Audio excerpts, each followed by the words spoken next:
यीशु के नाम में धन्यवाद के साथ प्रभु यीशु के जन्म की बहुत बहुत शुभकामनाएं।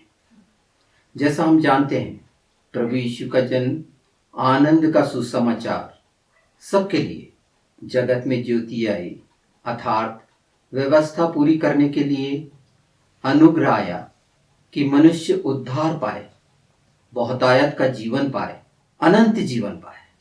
परमेश्वर का प्रेम, महान प्रेम कि परमेश्वर ने अपना इकलौता पुत्र दे दिया।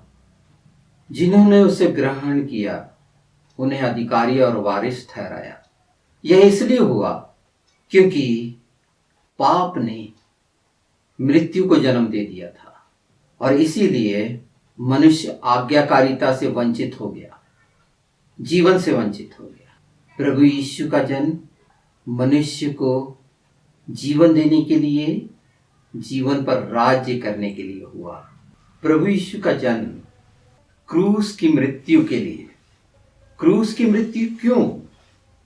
क्योंकि पहले आदम के द्वारा जो परमेश्वर ने मनुष्य को अपने समानता और स्वरूप में बनाया था, अनाज्ञाकारिता के कारण जब परमेश्वर ने सिर्फ 2 आज्ञा ठहराई कि तुझे रक्षा करना है और देखभाल करना है।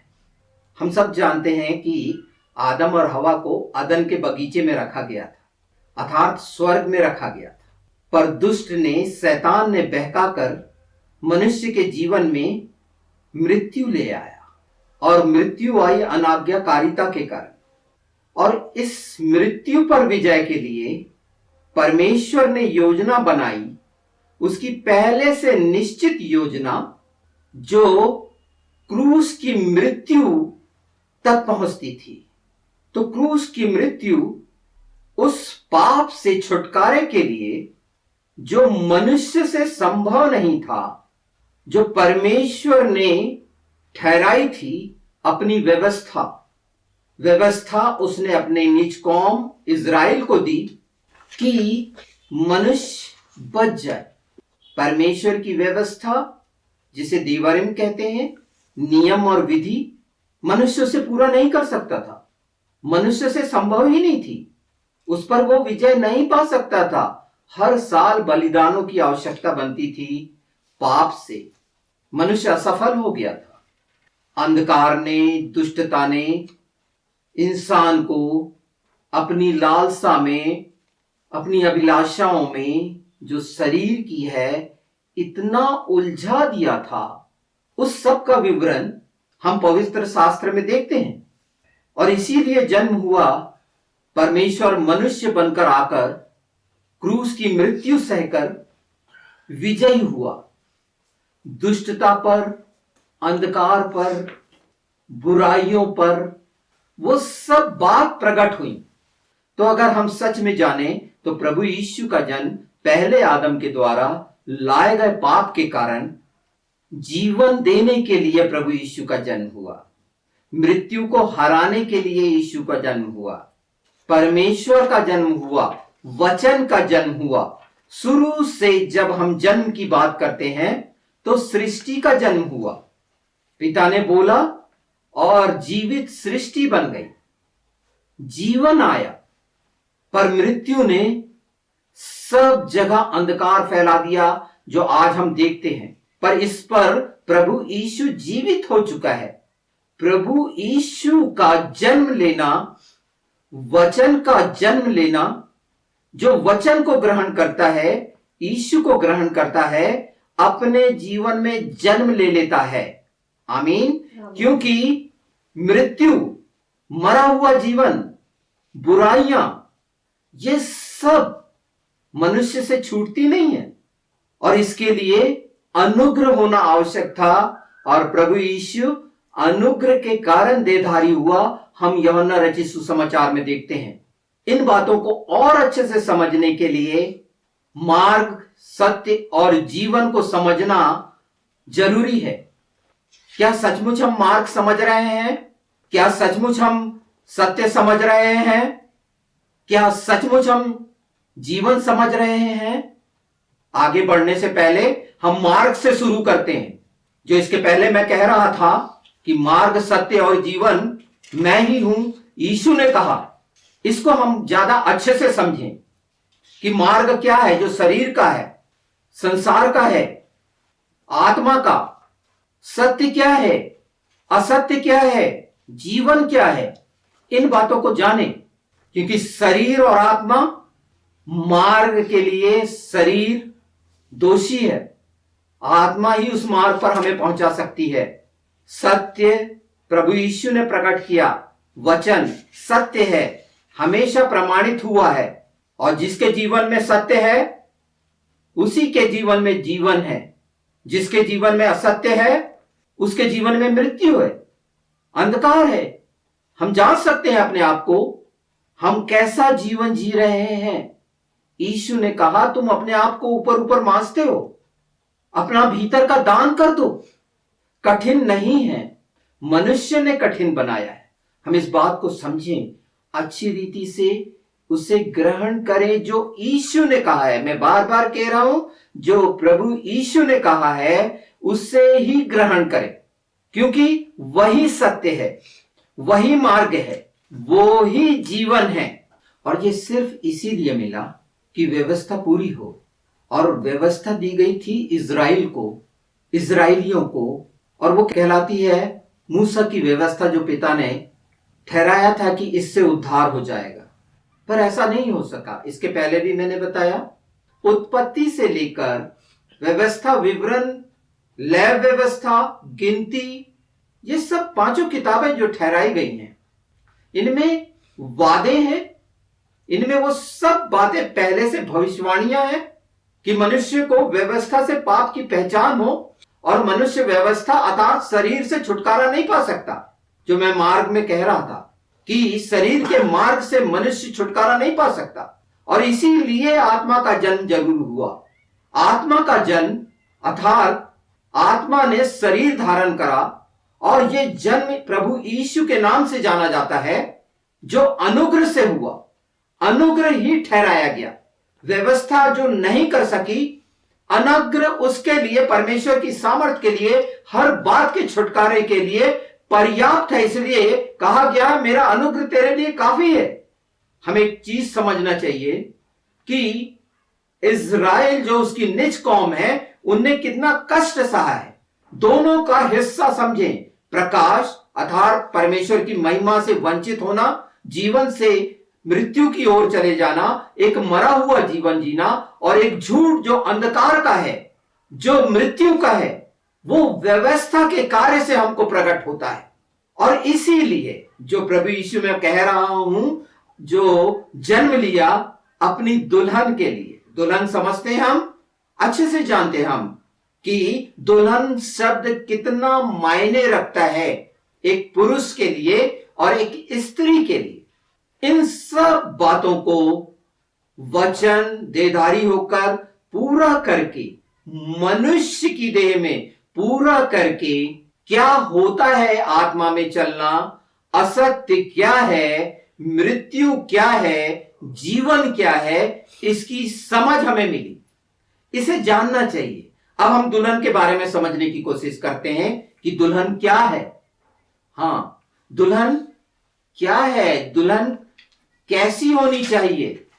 दुल्हन, प्रभु यीशु ने इस पृथ्वी पर रहकर वो सब कार्य बता दिए, करके दिखा दिए, और तमाम वक्ता इसके बारे में बहुत सा बताते हैं, सब सच बताते हैं, ठीक बताते हैं। पर ये जान ले कि जो दुल्हन है, परमेश्वर की दुल्हन, यीशु की दुल्हन, ये सबसे बड़ा पद है। कलीसिया जिसको कहते हैं, जिसे तुच्छ जाना जाता है, वो पवित्र है, उसे कमजोर ना समझे, क्योंकि कलीसिया में यीशु का आत्मा है, उसमें वचन है। अगर सचमुच में वो दुल्हन है, अगर सचमुच में वो कलीसिया है, सचमुच वो प्रभु यीशु की मानने वाली भेड़ है, इस बात को पहला यूहन्ना 2 में बहुत स्पष्ट बताया गया, 4-5 में। इस बात को समझ सकते हैं कि अगर हम उसके आज्ञाकारी हैं, आज्ञा मानना आता है, हम उससे प्रेम रखते हैं, हमने उसके नाम को जान लिया है, तो ये 3 बातें हैं। नाम को जानना क्या है? अगर मैं कहूं यीशु का नाम यीशुआ है, जो हिब्रू में योद सिन वाव आइन और हे है, जो सब कुछ कर सकता है, वो सिक्योर कर सकता है, डिस्ट्रॉय कर सकता है, जो सब जानता है, सब देखता है। उसने आज्ञाकारी रहकर, पिता का आज्ञाकारी रहकर हमें सिखाया कि हम कैसे आज्ञाकारी हो सकते हैं। परमेश्वर खुद आज्ञाकारी होकर हमको दिखा रहा है। उसने प्रेम रखा और वो दिखा रहा है कि प्रेम कैसा किया जा सकता है। इस बात को जानने की कोशिश करें। पवित्र शास्त्र में बड़ा स्पष्ट है कि अगर हम कहते हैं कि हमने उसके नाम को जान लिया है, उसके नाम को अपने जीवन में ग्रहण कर लिया है, जो सबसे ऊपर बैठाया गया है, उस नाम को हमने अपने जीवन में कहां बैठाया है, जो सब कुछ करने में समर्थ है, जो व्यवस्था नहीं करी। ये वो अनुग्रह हुआ है हम पर, हमारे कर्मों के कारण नहीं, हमारे धर्मों के कारण नहीं, हम पर दया के कारण हुआ, अनुग्रह के कारण हुआ। क्योंकि अनुग्रह के कारण हम यीशु की धार्मिकता में आए, हम धर्मी ठहराए, यीशु में हम पाए जाते हैं। परमेश्वर जो हमको देखता है, यीशु में देखता है। तो दुल्हन को हम तुच्छ ना जाने। जितने चर्च हैं, कलीसियां हैं, बहुत सारी परेशानियां हैं, कठिनाइयां हैं, वो छुटकारा नहीं पा रहे हैं। पति पत्नियों में बहुत सारी क्राइसिस हैं, कठिनाइयां हैं, आर्थिक से लेके मानसिक और कई तरह के झगड़े जो दुष्ट के द्वारा निरंतर प्रहार होते हैं। मैं समझाने की कोशिश कर रहा हूं कि आपस में इकट्ठे हो जाएं, यीशु ने जो कहा उसके मानने वाले हो जाएं, रीति रिवाजों से हट के जो फरीसियों के हैं उनसे अपना पीछा छुड़ाएं। क्योंकि यीशु यही कर रहा था। फरीसियों ने अपने नियम बना लिए थे, जैसे लोगों ने अपने अपने नियम बना लिए हैं, पर यीशु ने जो कहा वो ही पूरा होगा। आमीन है वो। हम ये ध्यान रखें। और दुल्हन को जो बार बार पवित्र शास्त्र कहता है कि हम जैसा चाहते हैं अपने लिए वैसा ही हम व्यवहार करें सामने वाले से, कि वो हमारे साथ वैसा व्यवहार करे। पवित्र शास्त्र में बहुत से रेफरेंस है, मैं अभी बताऊंगा। और इसे सरल कैसा किया जा सकता है, जो परमेश्वर ने पहले से ठहराया है, उसका प्रकाशन है। ये प्रकाशन बहुत पहले। बहुत सी बातें हैं, इन्हें समझना जरूरी है, जानना जरूरी है। जब तक हम यीशु के नाम को नहीं जानेंगे, हम आज्ञा भी नहीं मान सकते। प्रेम करना बोलते हैं, प्रेम रखा होगा हृदय में तो प्रेम करेंगे। हिब्रू में क्षमा शब्द है, कहा गया क्षमा है इज़राइल। क्षमा का मतलब है सुनना और करना। मतलब जो सुन रहे हैं उसको करें, वचन को करने के लिए आग्रह करें। वचन हमारे जीवन में काम करता है। हम अपने कर्मों पर विश्वास ना करें, अपनी शारीरिक क्रियाओं पर विश्वास नहीं करें, तब हम उस मार्ग पर जो आत्मा का मार्ग है उसमें चलने के योग्य होंगे। हम सत्य को पहचानेंगे, क्योंकि सत्य जो है जीवन में अगर है तो हम आत्मा के द्वारा चलेंगे और अनंत जीवन के लिए जो ठहराया गया है उसके अधिकारी होंगे। हम सतर्क रहें, इकट्ठे हों, क्योंकि मेल मिलाप का आत्मा दिया गया है।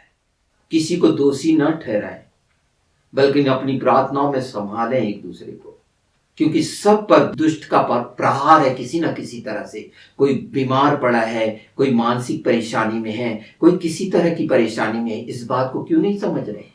ये कहने से नहीं होगा। सब मिलके एक साथ प्रार्थना का हमको हथियार दिया गया है। मैं हथियारों के बारे में भी बताऊंगा, क्योंकि हमारे युद्ध के हथियार शारीरिक नहीं है, आत्मिक है। लहू और मांस से नहीं हुआ है। हम कठिनाइयों को देख रहे हैं और परेशान हो रहे हैं, जबकि वचन जीवित है और हर समय, जैसे यीशु ने अपने समय में 2000 साल पहले इस पृथ्वी पर बोलकर करवाया, आज भी वो हो रहा है। पर इन सब से ज्यादा जरूरी है अनंत जीवन में प्रवेश। इसीलिए मैं बताने की कोशिश कर रहा हूं, ज्ञान में कुछ नहीं है। कितना ज्ञान! ज्ञान से कोई स्वर्ग में जा सकता है? कोई गया है? परमेश्वर के इतने भेद हैं, बहुत सी बातें अलग अलग तरीके से बताई जा रही हैं। जानना सीखना चाहिए, बिल्कुल जानना चाहिए, पर इसका ये मतलब नहीं कि उससे तुम ज्ञानी होकर अनंत जीवन पालोगे। अनंत जीवन अनुग्रह के द्वारा है, यीशु के लहू के द्वारा है। ये हमेशा याद रखें। उसका लहू अगर अपने हमारे जीवन में नहीं है, अपने आप को जांच लें, हमारे अंदर कठोरता है। अगर कठोरता है तो यीशु का प्रेम नहीं है। इन चीजों के लिए मांगना मैं बताऊंगा, इन चीजों से सफल हो सकते हैं। कठिनाइयां हैं, दुष्ट ने पर्दे डाले हैं, उन पर्दों को, उन रुकावटों को, उन जालों को सब अलग कर सकता है, और वो सिर्फ जीवित वचन। इस बात को हमेशा याद रखें। यीशु का जन्म पूरे पूरे छुटकारे और बचाने के लिए हुआ था। और दुल्हन के बारे में इसलिए मैं कह रहा हूं कि वो अपनी दुल्हन को लेने आ रहा है। दुल्हन के साथ जो पवित्रता का व्यवहार करना चाहिए, चाहे वो किसी भी पद में हो, उसको तुच्छ न जाने, क्योंकि हम नहीं जानते कि परमेश्वर ने किस भेड़ को कलीसिया की किस हेतु रखा है, उसका चुनाव क्यों रखा गया है। वो चुनी हुई है, परमेश्वर के सब विशेष हैं, यूनिक है, पत्थर है, ईंट नहीं है। ये बातों को जाने। ईंट बनाई जाती है, पर पत्थर परमेश्वर, चट्टान यीशु, जो जिस पे गिरेगा उसे पीस डालेगा, उस पे जो गिरेगा वो चकनाचूर होगा। ये जानते हैं, ये लड़ाई के हथियार हैं। विश्वास करोगे, वो रौंदा जा चुका है, दुष्ट हारा हुआ है वो, ये याद रखो। यीशु ने उसे नंगा किया है, उसका खुल्लम खुल्ला मजाक उड़ाया है। इस पर ध्यान दिया करो, शांत हो जाओ। बाढ़ जोने की बात है, इसे समझो, भटकना बंद करो, क्योंकि बहुत सी बातें हैं जो सब बताते हैं। ग्रहण करो। उसने दुल्हन को क्या क्या नहीं कहा है। अपने पुत्र पुत्रियां, राजदूत, वारिस, अधिकारी। फरीसियों को बोला गया था, जब फरीसियों ने पूछा था हमें चिन्ह दे, योना के अलावा कोई चिन्ह नहीं दिया गया। हम चिन्ह की तरफ जाते हैं। चिन्ह, फरीसी, प्रभु यीशु ने अपने वचन में कहा फरीसी चिन्ह चाहते हैं। तो क्या फरीसी हो गए हैं सब? अपने आप को देखें। अनंत जीवन के लिए आवश्यक है, और प्रेम मुख्य है। प्रेम से हर बात जो दुल्हन के योग्य होने, दाग धब्बे जरियों से छुटकारा पाने के लिए आवश्यक है, उस पर विश्वास। हमारी कोशिशों से नहीं हो सकता कि नहीं हम मन से सोचे और छुटकारा पा जाएंगे, बिल्कुल नहीं। एक बहुत अच्छी चीज बताना चाहता हूं। बाइबल में लिखा है बार बार, वो हमारी ढाल है। जैसे धार्मिकता हमारी ढाल है संपूर्ण उद्धार के लिए, पर ये धार्मिकता ढाल है हमारे लिए, इसे कैसे समझें? क्योंकि प्रभु यीशु ने हमेशा कहा है कि प्रार्थना किया करो, प्रत्येक बात के लिए प्रार्थना किया करो। इस बात को जाने, प्रार्थना को महत्व क्यों दिया गया है। प्रार्थना ढाल है। आपको मैं एक बात से परिचित कराना चाहता हूं। यूनानी पद्धति क्या थी? आप स्पार्टन नाम सुने होंगे। यूनानी पद्धति थी कि योद्धा अपनी ढाल से अपने बाजू वाले की रक्षा करता था, अपनी नहीं, और इसीलिए वो युद्ध में विजयी हुआ करते थे बड़ी बड़ी सेनाओं का। वैसा ही प्रार्थनाएं अगर करा के साथ हैं, आह के साथ हैं, आंसुओं के साथ हैं, दुख उठाने के साथ हैं, तो निश्चित वो सुनी जाएंगी, पूरी होंगी। इनके लिए रखा गया है प्रार्थनाओं का भार, क्रूस उठाना, जच्चा जैसी पीड़ाएं, ये सब एक है संपूर्ण उद्धार के लिए, सिर्फ स्वयं के लिए नहीं। मैं ढाल का मतलब बता रहा हूं, जो धार्मिकता है और अनुग्रह हमारे लिए काफी है। और प्रभु यीशु ने अपनी शांति दे दिया है। हालेलुया। उसने अपनी शांति अर्थात शलोम, जिसमें फुलनेस है, सब तरह से परमेश्वर की मोहर है। हालेलुया। उसके लिए हर जगह वो सक्षम है। उसकी शांति में मनुष्य आनंदित हो सकता है। सब चीजें हो सकती हैं, सब बातें निहित है जो उसने हमको दे के गया है। उसको मांगने की जरूरत नहीं है, रखने की जरूरत है। इसे समझें, अपनी कमियों को दूर करें, प्रार्थनाओं के द्वारा आगे बढ़े हम, और समझें इन चीजों को, भटकना बंद करें। मैं वो मुख्य बात बताना चाह रहा हूं अब आपको, जो हमेशा आप सीखते रहते हैं, और सिर्फ भटकाव के कारण, ज्ञान के भटकाव के कारण, रीति रिवाजों के भटकाव के कारण हम वंचित होते हैं। अधिकारी होने से, पुत्र पुत्री होने से, वारिस होने से, उन सब बातों से हम तैयारी नहीं कर पाते, अपने आप को तैयार नहीं कर पाते। ऐसा क्यों है? हमने दुल्हन की बात करी, तो तैयारी की बात, दुल्हन तैयार होती है, तैयारी के लिए वचन है, और प्रभु यीशु ने सब चीजें हमें बता दी हैं, करके समझा दी हैं। जो विश्वास करेगा किस पर? यीशु पर। मनुष्य का विश्वास तो राई के दाने के बराबर भी नहीं है। यीशु ने कहा यीशु पर विश्वास ही मुख्य है, वचन पर विश्वास ही मुख्य है। जब वचन कहता है मैं शुद्ध भाषा बुलवाऊंगा, तो उसका अर्थ क्या है? शुद्ध भाषा है वचन, वो आमीन है, पवित्र है। हमें वचन मिला, वचन का जन्म हुआ। यीशु का जन्म इसीलिए तो हुआ कि हम छुटकारा पर बहुतायत का जीवन जिए, जयवंत जीवन जिए। पर वचन मांगना तो सीखे। क्या सचमुच में हमने वचन मांगना सीखा है? हम अपनी प्रार्थनाओं में अपनी इच्छाओं के अनुसार मांगने की कोशिश करते हैं, चिन्ह में भटके हुए हैं। जैसे अदन में पहले था, आदम रखा हुआ, उसे निकाला गया। यीशु के कारण इन संसार में, यीशु ने कहा मैं संसार का रहते हुए भी संसार का नहीं हूं। इसका मतलब क्या है? हम इस संसार में भी स्वर्गीय स्थानों में रह सकते हैं, अंधेरे में भी हम प्रकाश में रह सकते हैं यीशु के साथ। जैसे मिस्र में अंधेरा था, गोशेन में उजाला था। आमीन।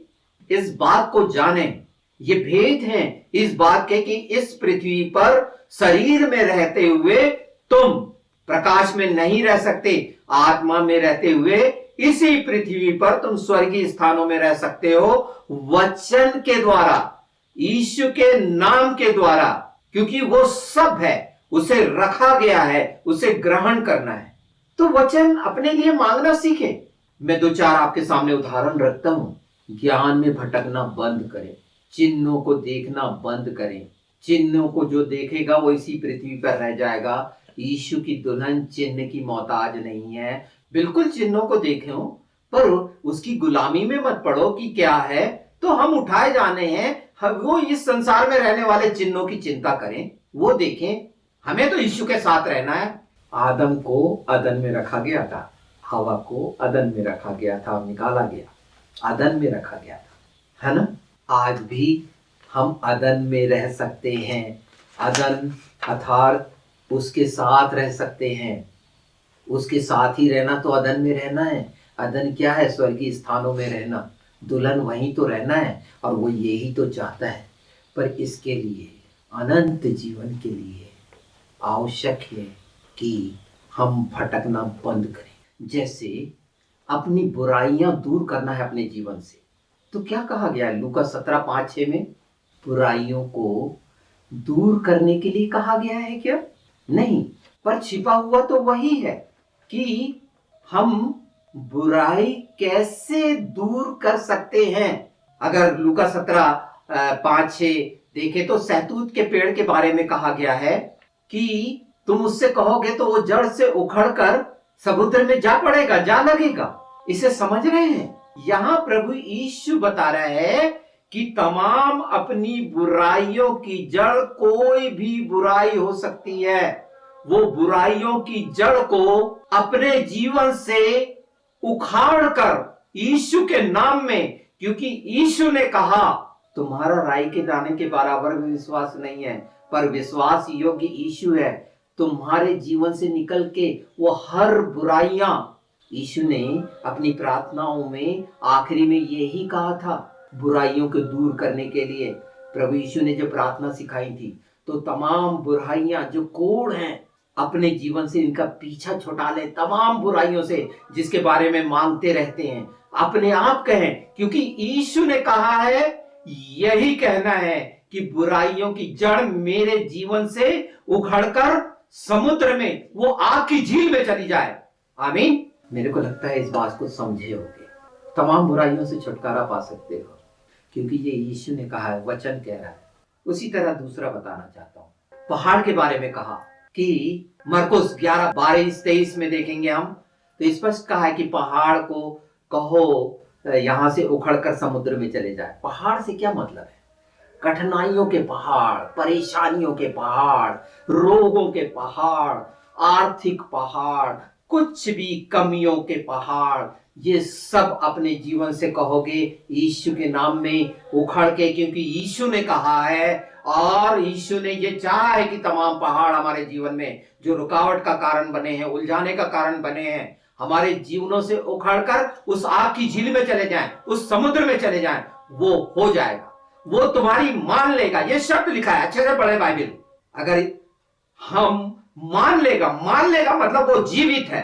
परमेश्वर ने सृष्टि रचना जो की वो जीवित है। हालेलुया। हर चीज जीवित बनाई। पृथ्वी, आकाश जो सुन रही है, पाप से करा रही है, पुत्रों की राह देख रही है, उसके लिए प्रार्थना करना सीखो। ये गवाह है। ये पृथ्वी और आकाश गवाह ठहराए हैं परमेश्वर ने। वो हमारे गवाह ठहराएंगे जो इस पृथ्वी पर रहकर हम बोलते, सुनते और करते हैं, ईमानदार और सच्चे और आज्ञाकारी और परमेश्वर के भय में रहें। ये पहाड़ दूर हो जाएंगे बहुत आसानी से। आपको कहना पड़ेगा यीशु ने कहा है इसीलिए ये होगा, यीशु ने ऐसा कहा है इसीलिए ये होगा। उसने करके दिखाया। अगर हम उसी मरकुस 7:34 में देखें तो गांठों के बारे में है कि तमाम देखने, सुनने, बोलने की गांठें यीशु ने खोल दी थी। इफ्ताह के यीशु ने कहा था इसलिए खुल गई, वचन ने कहा इसीलिए खुल गई। जब हम ये मानेंगे कि वचन ने कहा, मैं नहीं कह रहा हूं, मेरे कहने से कुछ भी नहीं होगा, यीशु के नाम में यीशु ने कहा इसलिए होगा। आमीन। इस बात को जाने, कोई भी सूखा हाथ पसंद नहीं करता, भरा पूरा हाथ, आशीषित हाथ। आप कैसा हाथ चाहते हैं? आपके हाथ सूखे हुए तो नहीं है। वचन में देखें सूखे हाथ के लिए उसने बढ़ाया था और वो जैसा का तैसा अच्छा हो गया था। अगर मार्क अर्थात मरकुस 3:3 देखें तो इस बात को समझिए। हर उस बात को सुखा सकते हैं जैसे यीशु ने कहा अंजीर के पेड़ से, क्योंकि यीशु ने कहा है अविश्वास का उपाय करें। क्योंकि जब यीशु ने बोला और उससे बोला, क्या इसे जानते हैं जो मार्क 9:22 में गया था वो अपने बच्चे के लिए कि उपाय, तो बोले मेरे अविश्वास का उपाय कर। ये चेलों ने मांगा हमारे विश्वास को दृढ़ कर। तो पूरी तरह वचन पर निर्भर होना हम जाने, वचन पर निर्भर होना सीखें। ये सब जीवन में बदल जाएगा। हालेलुया। हम इससे आगे बढ़ जाएं, नया हो। तो हमें क्या करना चाहिए? मैंने आपको बता दिया। ये गहरा भेद है, इसमें आप सफल हो सकते हैं, इसमें सब सफल हो सकते हैं। दुष्ट हारेगा। ये प्रकाश की बात है, ये प्रकाश हुआ है। बस ये याद रखें, मनुष्य किसी लायक नहीं है, वो अपने बल से कुछ नहीं पा सकता। बाइबल कहती है न बल से न शक्ति से, मेरी आत्मा के द्वारा होगा। सब उपदेशक 3 देख लो कि हर चीज समय पर होगी, उसका समय निश्चित है। ये जान लो। हमें दुख नहीं है, वो सच्चाइयों को प्रकट करने की क्षमता दी है, प्रकाशन दी है। और वो मौका, ये प्रकाशन का अचानक मुझे शुभ संदेश टीवी के सौजन्य से मिला। अचानक मुझे वहाँ से इनविटेशन मिला। मैं कोई परिचित नहीं हूँ, पर ये मौका मिला है तो मैं दुल्हन के बारे में समझाऊं और सिर्फ अनंत जीवन का सुसमाचार ही मेरे लिए मुख्य है। मन फिरा ले, परमेश्वर का राज निकट है। जंगल में पुकारने वाले का शब्द परमेश्वर ने कहाँ ले गया था? अपने शब्द देने के लिए, अपने अल्फाज देने के लिए जंगल में, बियाबान में, कि प्रत्येक और प्रत्येक अनंत जीवन का भागी बने। और उसके लिए छुटकारा आवश्यक है, बचाव जो मिल चुका है, पहले से निश्चित है। और यीशु के नाम में मैं इन सब बातों को करोड़ों धन्यवाद के साथ सबको शुभकामनाएं देता हूँ, सबके लिए मांगता हूँ, उनके जीवनों में आशीष मांगता हूँ, अनुग्रह मांगता हूँ। वो प्रकाश पिता अपने मुख का तेज का प्रकाश चमका, अनुग्रह कर, रक्षा कर और उनको बढ़ा। यीशु के नाम में सबको क्रिसमस की शुभकामनाओं के साथ नया साल उनके जीवन में नया हो। आमीन।